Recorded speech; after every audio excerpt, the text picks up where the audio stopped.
Well, for more on these developments, let's cross live to London and speak with Arise European Affairs analyst, Dr. Marek.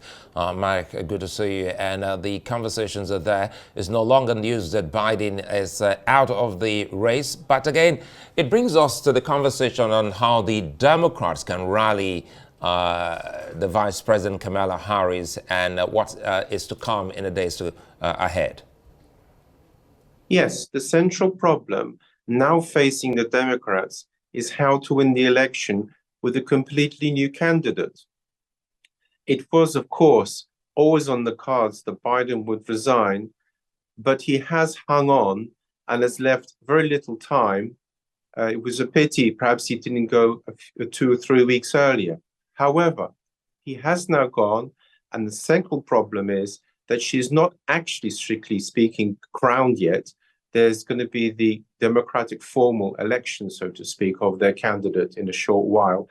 And after that, there is very little time to get across to the American public who she is as a presidential candidate, because, of course, she was not being a candidate before.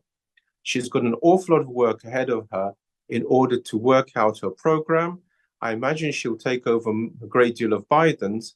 But this, of course, lays her open to the attack from the Republicans that she's simply another side of the same coin, which is what they're saying, that his poor record, as they put it, is hers. Well, Dr. Marek, you can call it political flipping of the script by Biden, but again, it looks to a lot of people that Kamala is already there. She's already raised almost $50 million in less than 24 hours. What does this say about the fundraising, specifically those who had already donated for the cause of Biden? Do you think that there's going to be some kind of conflict in those? Well, because he has endorsed her as his candidate, he has basically given her his war chest.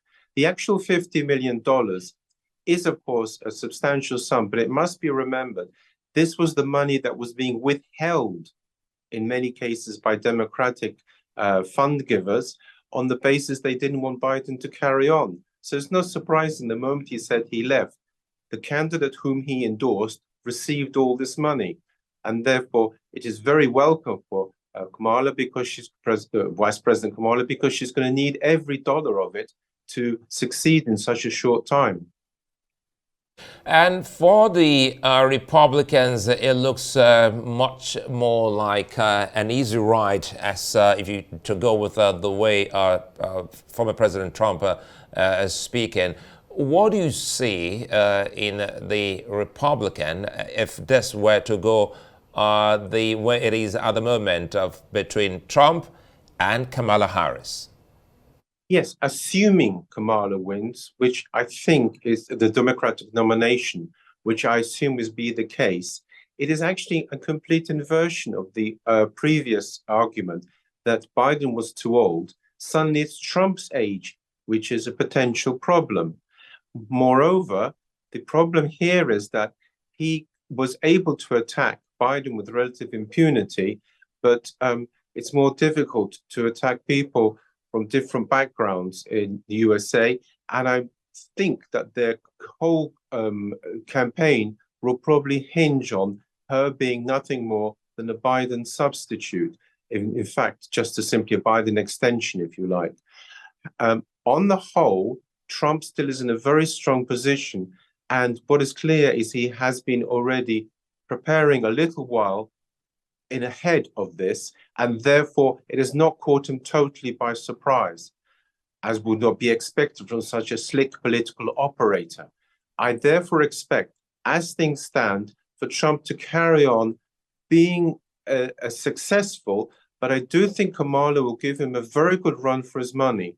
What is really of interest is what Biden will do, because if he is now going to be a president just for a few months, he's in effect something called a lame duck president. And in that case, I'm wondering if he may not, in fact, take the sarcastic, if you like, Republican advice and actually resign and give Kamala a real profile as the president for at least 2 months before the election. Well, that's a tough one there, and I'm excited that you're looking at that perspective. But again, let's talk about who may ultimately, assuming without considering Kamala gets the ticket, who will run along Kamala. Because since J.D. Vance stepped on the plate, the dynamics leading to that election has changed for the GOP. What do you expect the Democrats to do to match this? Actually, that's a very good point. And the answer is there are several candidates, and it's virtually impossible from the sidelines to wonder which one she'll go for, because looking at the candidates, they're all a much of a muchness. They will give her a nice balance, but I don't think any of the candidates have shown the same fire and vigor that Vance has. Vance was an inspired choice by Trump because he certainly has a great deal of energy about him.